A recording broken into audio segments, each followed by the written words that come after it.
विद्यार्थी मित्रांनो, मी प्राध्यापक सचिन विष्णू पवार आज तुम्हाला इयत्ता 12वी मधील आपल्या इंग्लिश विषयातील lesson number 1.1 and astrologers day यामधील ice breakers and short information about the writer याविषयी माहिती देणार आहे. So let's begin with our ice breakers. आता आईस ब्रेकर्स म्हणजे ॲक्च्युली असतं काय की धडा शिकण्याच्या अगोदर थोडेसे काही क्वेश्चन असतात की ज्याने मुलांचं माइंड प्रिपरेशन व्हावं आणि जेणेकरून मुलांना तो लेसन कोणत्या बाबतीत आहे किंवा कशा बाबतीत आहे याची थोडीशी त्यांना अंडरस्टँडिंग व्हावी किंवा आकलन व्हावं.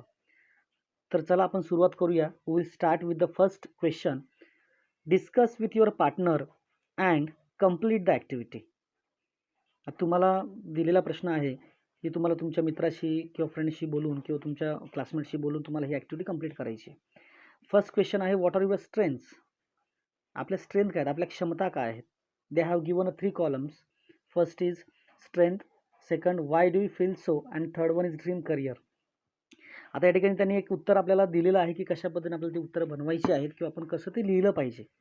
सो गाईडलाईन म्हणून मी तुम्हाला याची उत्तर आज सांगणार आहे आणि त्या पद्धतीने तुम्ही दुसऱ्या आईस ब्रेकर्सला सोडवण्याचा प्रयत्न करायचा आहे. फर्स्ट आहे पेंटिंग अँड ड्रॉइंग. आता पेंटिंग अँड ड्रॉइंग जर आपल्याला चांगली येत असेल, if we are good at painting or drawing, जर आपल्याला चांगलं येत असेल तर आपण त्याची चांगली कल्पना करून किंवा आपण स्वतःला त्या पेंटिंग किंवा ड्रॉइंगमधून व्यक्त करू शकतो. आता why do you feel so म्हणजे काय की आपल्याला का असं करूशी वाटतं किंवा आपल्याला काय करू म्हणजे का असं वाटतं की ते केलं पाहिजे. तर आपण चित्रामधून किंवा एखाद्या ड्रॉइंगमधून आपण चांगल्या प्रकारे स्वतःला व्यक्त करू शकतो कल्पना करून. ड्रीम करिअर, जर पेंटिंग अँड ड्रॉइंग आपल्याला चांगली येत असेल तर we can become a commercial artist or cartoonist. आपण चांगले चित्रकार बनू शकतो, एक व्यवसायाने चांगले कलाकार बनू शकतो त्याच्यामध्ये. आता काही उत्तरं आपल्याला लिहायची आहेत. जी उत्तरं आपल्याला लिहायची आहेत ती मी तुम्हाला ब्लॅक हेडिंग्समध्ये दिलेले आहेत. फर्स्ट आहे रीडिंग. आता रीडिंग जर आपलं चांगलं असेल किंवा आपल्याला फार इंटरेस्ट असेल रीडिंग करताना, सो का वाटतं आपल्याला रीडिंग करूशी, कारण आपल्याला नॉलेज पाहिजे असतं. We want knowledge, we want to take a knowledge, आणि ज्याच्यातून आपल्याला अवेअरनेस होतं, आपल्याला जाणीव होते. आता जर आपलं रीडिंग चांगलं असेल तर आपण काय बनू शकतो आयुष्यामध्ये, आपलं करिअर काय होऊ शकतं, dream career. We can become a writer, लेखक, पोएट, कवी, एडिटर. आपण एक चांगला संपादक बनू शकतो एखाद्या न्यूजपेपरचा. Third number sport. जर आपल्याला स्पोर्ट चांगलं खेळता येत असेल, स्पोर्ट चांगलं असेल आपलं, तर we can maintain our health. आपण आपली जी काही तब्येत आहे किंवा आपण आपली जी काही शारीरिक जडणघडण ही चांगली मेंटेन ठेवू शकतो. आणि by that way we can make our career. आपण आपलं करिअर बनवू शकतो एक स्पोर्ट्समॅन म्हणून, म्हणजे एक स्पोर्ट्स पर्सन म्हणून. आपण चांगलं कबड्डीपटू, खो खो किंवा अजून वेगवेगळे जे काही खेळ आहेत, ग्राउंड स्पोर्ट्स आहेत, ते आपण खेळू शकतो. Next dance. जर आपल्याला डान्स चांगला येत असेल तर आपण डान्स का बरं, why do you feel so, आपण का बरं करूशी वाटतं. एक तर आपल्याला फॉर रिलॅक्सेशन, आपल्याला थोडंसं वेगळं थोडंसं काहीतरी एक आराम मिळावा म्हणून आपण ते करत असतो. फॉर एन्जॉईंग, आपण आनंद मिळवण्यासाठी करत असतो. किंवा समटाईम्स काही जणं स्वतःला एक पॅशन म्हणून त्याचा डान्स करत असतात. मग आता त्याच्यातून आपण काय बनू शकतो, एक तर डान्सर बनू शकतो. आता त्या ठिकाणी मी डान्सर हे उत्तर दिलं आहे. डान्सर चांगला बनू शकतो. एखादा फारच चांगला असेल तर he or she can become a choreographer बनू शकतो आपण. Next fourth number music. आता जर आपल्याला म्युझिकची आवड असेल तर आपण का बरं म्युझिक हे करतो, because passion for musical instrument. आपल्याला म्युझिकल इन्स्ट्रुमेंट जास्त आवडतात. म्हणजे फॉर एक्झाम्पल आपण कॅशिओ म्हणतो, कॅशिओ वाजवला जातं किंवा वेगवेगळ्या प्रकारचे इन्स्ट्रुमेंट्स. जेणेकरून जर आपल्याला त्याच्यामध्ये जर चांगलं हे करता येत असेल, आपली स्ट्रेंथ जर चांगली असेल, we can become a musician or composer. आपण एक चांगले संगीतकार बनू शकतो. दोघांचा अर्थ सारखाच आहे, संगीतकार. नेक्स्ट आहे कुक आणि शेफ. आता समजा आपल्याला कुक आणि शेफ जर आपल्याला चांगलं करता येत असेल, याचा अर्थ आपल्याला जेवण बनवायला फार आवडतं. That is mean in English love to make food. आपल्याला जेवण बनवायला चांगलं आवडतं. And we can become a good chef. आपण एक चांगला जेवण बनवणारं बनू शकतो. ज्या ठिकाणी आपल्याला म्हणजे एखाद्या हॉटेल्समध्ये किंवा कुठेही आपल्याला ते they can call to us, आपल्याला ते बोलवू शकतात चांगलं जर आपलं असेल तर. नेक्स्ट आहे विविंग अँड स्विंग. आता या दोघांचा अर्थ असा असतो की कपडे शिवणारा. जर सोप्या भाषेत सांगायचं ठरलं तर समजा आपण का बरं असं करतो, that we can design clothes. आपण चांगले कपडे शिवू शकतो असं आपल्याला जेव्हा वाटतं तेव्हा. आणि आपलं काय करिअर होऊ शकतं, आपण ड्रेस डिझायनर चांगलं बनवू शकतो, चांगला टेलर बनू शकतो. आपल्याला माहिती आहे की आज जे काही स्किल्स आहेत त्याला जास्त इम्पॉर्टन्स आलेले आहेत. नेक्स्ट जर आपली स्ट्रेंथ जर टीचिंग असेल, आपल्याला जर शिकवायला चांगलं आवडत असेल विद्यार्थ्यांना वगैरे, सो म्हणजे आपण का बरं असं करतो? Why we do that? Because love and passion to educate. आपल्याला आवडतं आणि शिकायलाही आवडतं आणि शिकवायलाही आवडतं, की जेणेकरून आपण जर टीचिंग चांगली असेल आपलं, तर आपलं टीचर हे करिअर आपण चांगलं घडवू शकतो किंवा आपण स्वतःला बनवू शकतो.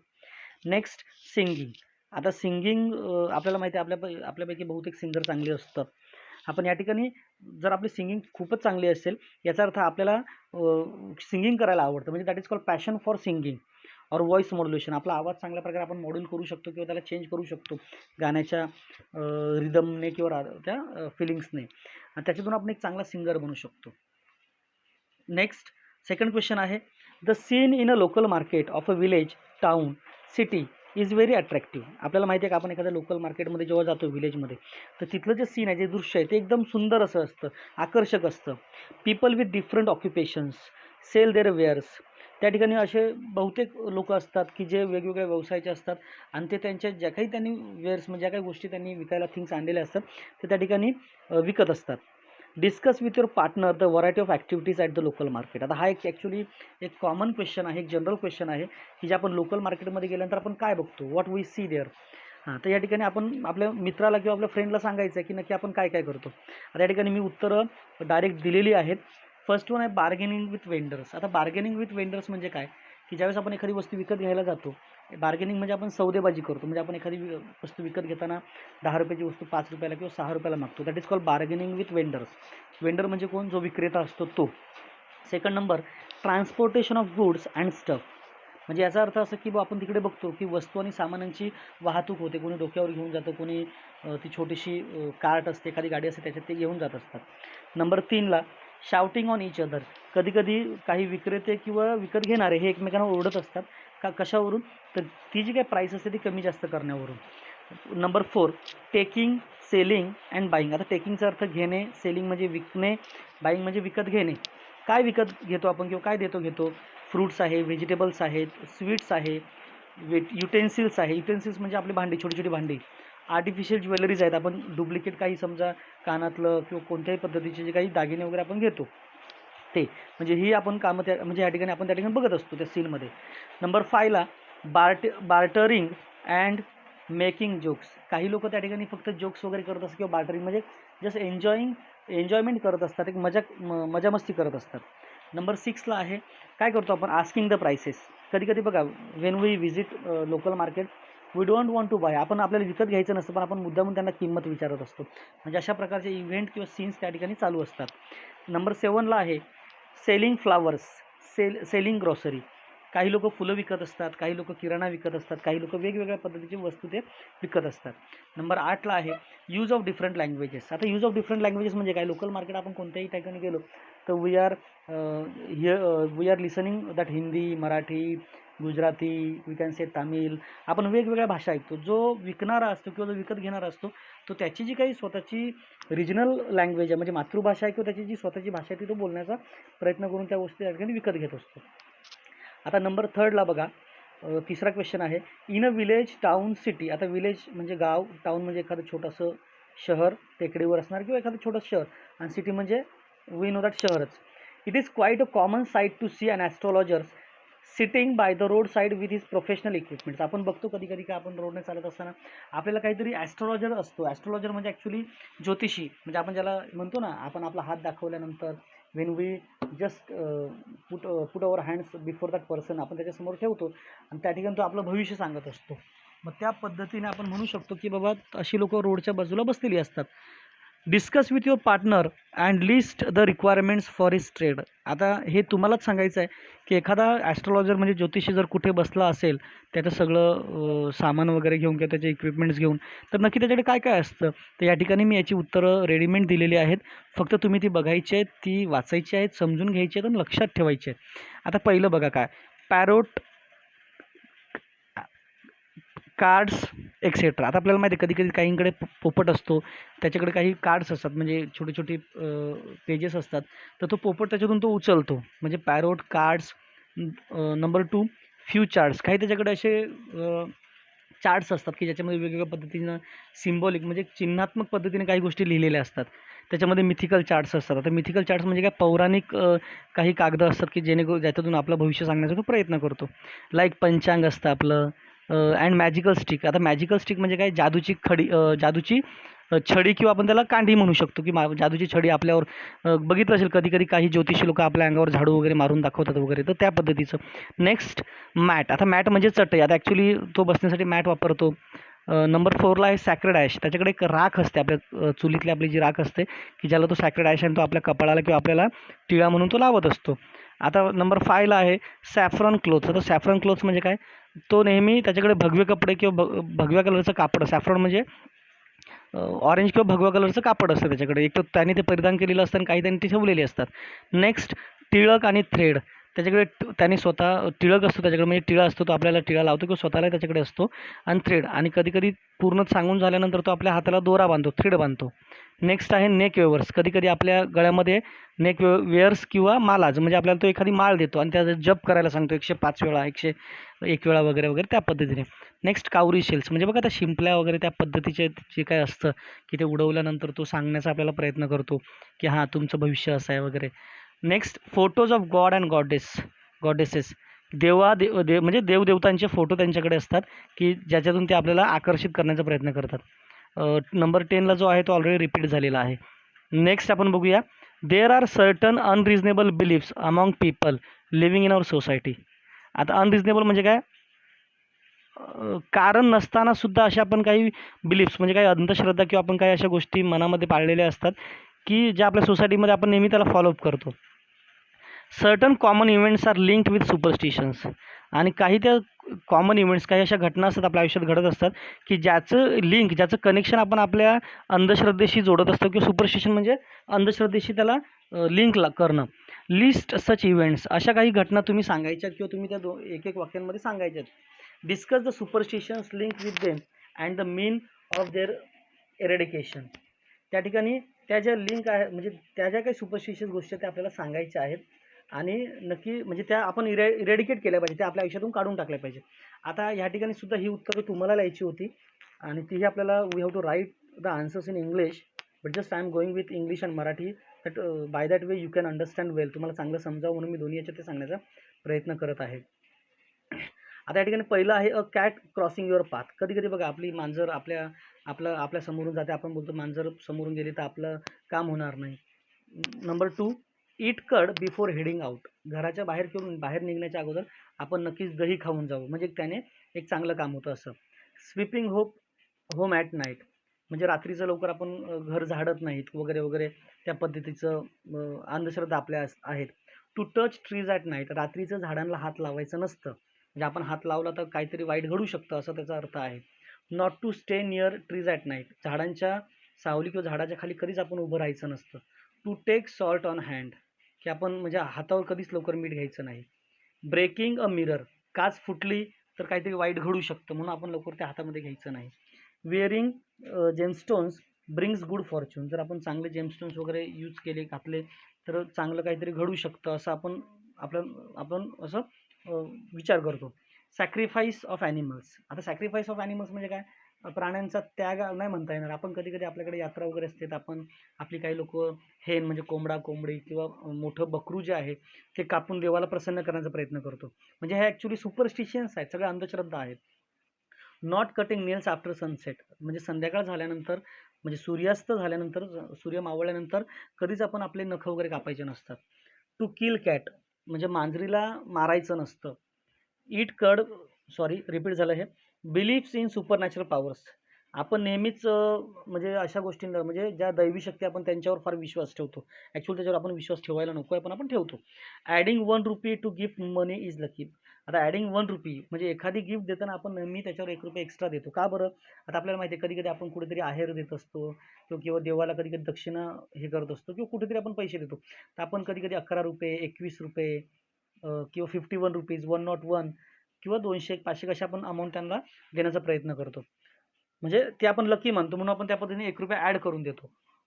To blink left eye of man and right eye of woman, म्हणजे कधी समजा माणसाचा डावा डोळा जर फडफडायला लागला किंवा वुमेन म्हणजे स्त्रीचा एखादा उजवा डोळा फडफडायला लागला, काहीतरी घडणार आहे किंवा काहीतरी विचित्र घडू शकतं, असं आपण त्याच्यातून सांगण्याचा प्रयत्न करतो. आता या ठिकाणी नेक्स्ट आहे आता आईस ब्रेकर्स.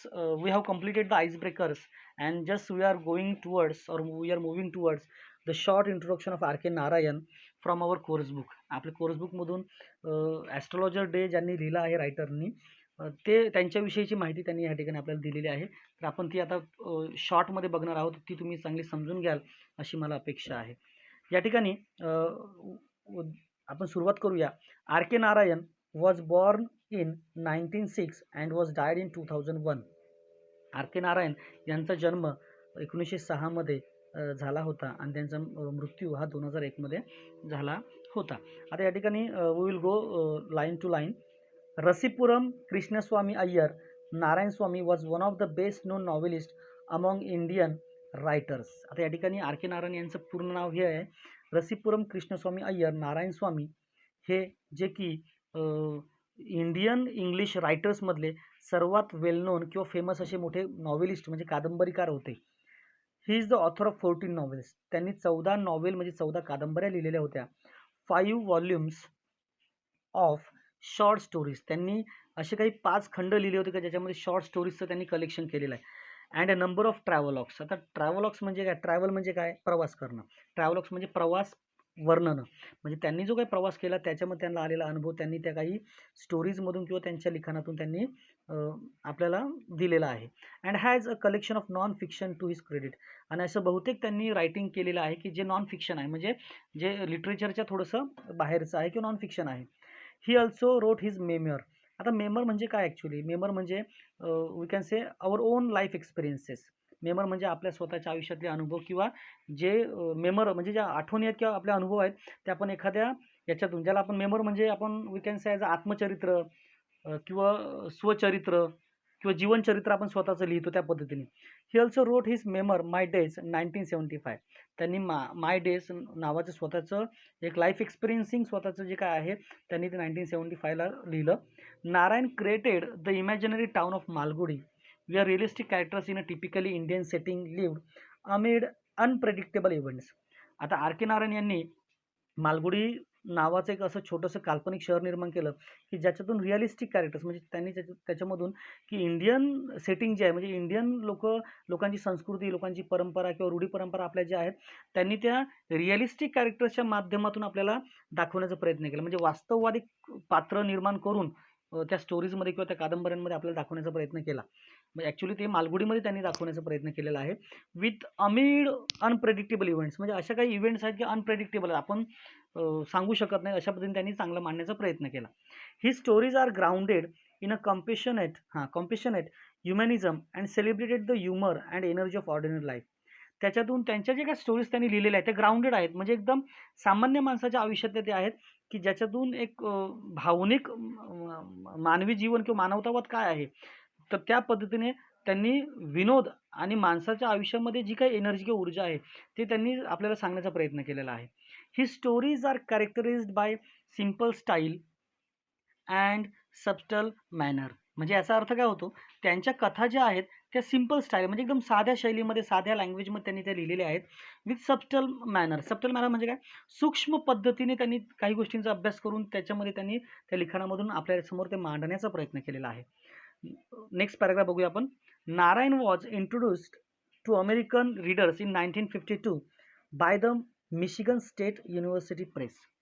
आता ॲक्च्युली म्हणजे याचा अर्थ असा होतो की मिशिगन स्टेट युनिव्हर्सिटीने म्हणजे मिशिगन स्टेट युनिव्हर्सिटी प्रेसने 1952मध्ये नारायण म्हणजे आर के नारायण यांची ओळख ही अमेरिकन वाचकांशी करून दिली.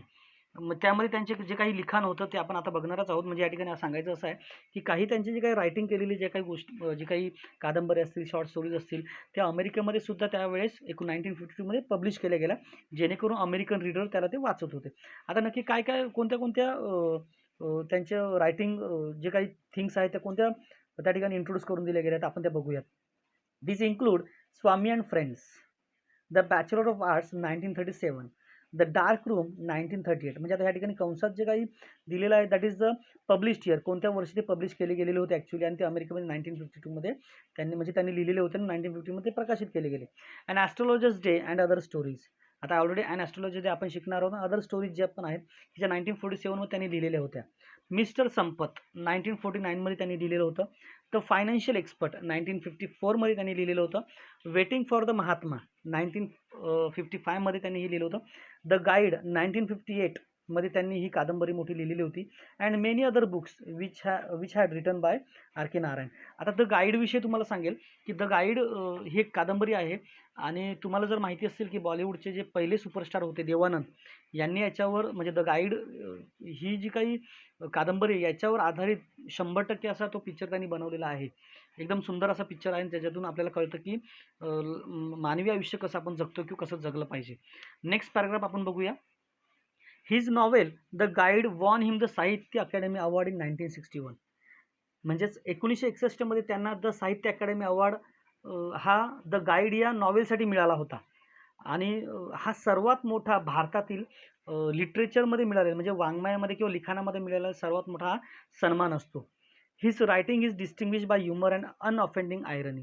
त्यांच्या लिखाणामधून विनोद आणि अनिश्चित विडंबन दाखवण्याचा प्रयत्न केलेलाच आहे.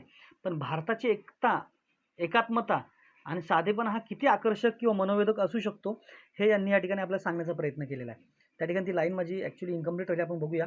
युनिक इंडियननेस म्हणजे भारताची एकात्मता किंवा एकता किती स्ट्रॉंग आहे ते त्यांनी या स्टोरीजमधून दाखवलेलं आहे किंवा या नॉवेलमध्ये म्हणून सांगण्याचा प्रयत्न केला आहे. And simplicity which is utterly charming and authentic. आणि त्यांचा जो साधेपणा आहे ते लिहिण्याचा ते एकदम आकर्षक आहे, चार्मिंग आहे, ऑथेंटिक आहे, एकदम खरं आणि अस्सल जसं आपल्याला वाटतं.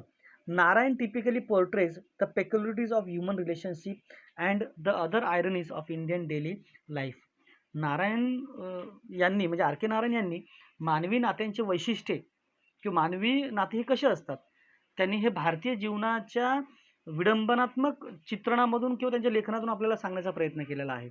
आपण आपलं डेली लाईफ कसं जगतो. ही स्टाईल इज ग्रेसफुल.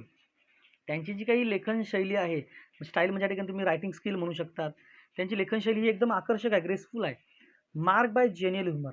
त्याला विनोदाची थोडीशी जोड आहे. एलिगन्स अँड सिम्प्लिसिटी आहे. त्यांनी त्याला अभिजात आणि साध्या पद्धतीने त्यांनी त्या ठिकाणी ती जी काही त्यांनी लिहिलेली आहे ते